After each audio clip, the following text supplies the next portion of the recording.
Bunu Dağıstanlı bir qardaşın söhbətindən eşitdim.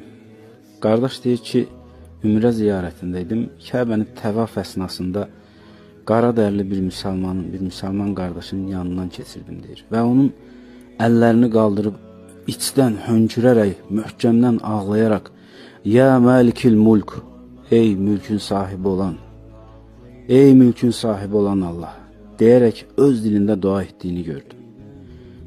Və deyir, təvafıma davam etdim, növbəti saya getdim.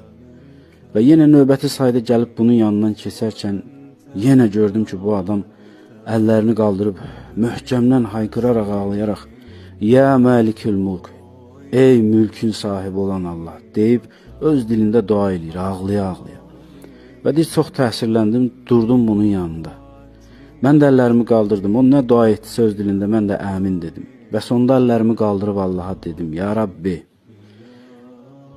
mən bu qulunu tanımıram, ya Rabbi.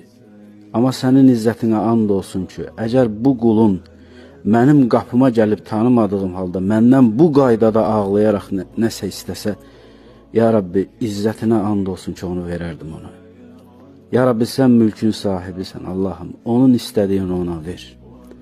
Və beləcə dua etdim onun üçün. Və çox təsirlənmişdim deyir. İndi ya Rabbi, biz də sənə əllərimizi açıb "Ey Məlikil Mulk, ya Məlikil Mulk, ey mülkün sahibi olan Allah" deyərək dua edirik, ya Rabbi. Ya Rabbi, sən bizim günahlarımızı bağışla, ya Qaffur olan Allah. Allahım, sən bizi bağışlamasan, ya Rabbi, biz həlak olanlardan olarıq, Allahım.